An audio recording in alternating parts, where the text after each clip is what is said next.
Google Photo keetti gaa siitingii haaraa sin agarsiisu Google Photo keessin waan gaa siitingii haaraa footoo duraan badee jiru akkasuma yookaan immoo barreeffama adda addaa haala sin edit gochuu dandeessan jechuudha. Google Photo namni bilbila irraa hin qabne jiru jechuudha. Google Photo kan jedhu kana application kana gaa photo kan jedhu kana Google Photo kana keessa siitingii haaraa ta'e ka update ta'e akkasuma agarsiisu jechuudha. Fakkeenyaaf footoo tokko irra tokkodhaan gaa bilbila keessa irraa akkasuma kaachi footoo achi keessaa qabdan takka yookaan barreeffama adda addaa takka achi keessa jiru eega irra tuqxanii gaa barreeffama sana haala edit gochuu dandeessan jechuudha.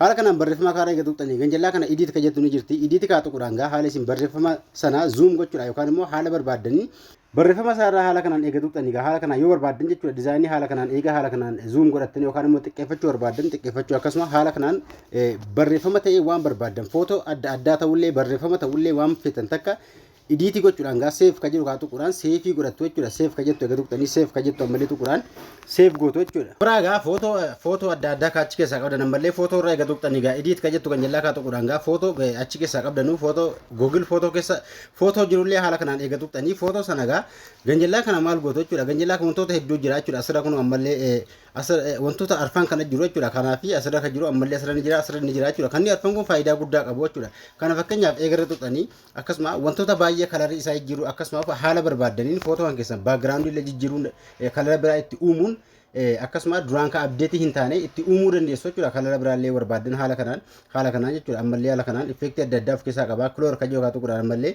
ganjallaa kanatti save godhisiin jira. Ammallee kalara isaa jijjiiruu barbaaddan jechuudha. Haala kanaan haala ifa guddaa qabuun yookaan immoo ifa isaallee haala kanaan kalarii adda addaa haala barbaaddaniin jechuudha. Siitingii hedduu ka update jiraachuu gara diimaatti gara kalara barbaaddeetti jiru dandeessu jechuudha. As keessa isin waan suggest ka jiru haa dogotu tuqxanu wantoota isin haala barbaaddeen kalara adda addaa kan isin barbaadde isin fiduu danda'a. Crop ka jettu kana tuqxan immoo zoom gochuu dandeessu haala barbaaddaniin ammallee ganjallaa haala kanaan garaa kanaan xiqqeessuu barbaaddan xiqqeessuu irraa muruu barbaaddan irraa muruu dandeessu isin jira. Haala kanaan eega fixxanii gaa save ka jettu kana save copy ka jettu qodaan save godhatu copy godhatu gaalaarii keetti save isinii ta'a jechuudha. Kanaafuu siitingii faayidaa guddaa qabu kana hunda as keessatti update ta'ee jira. Haala kanaan itti fayyadamaa isin siitingii kana hunda namoonni hin beekne jiraatan haala kanaan itti fayyadamaa. Viidiyoo kana like tuquu akkasuma subscribe gochuu hin dagatinaa isin jira.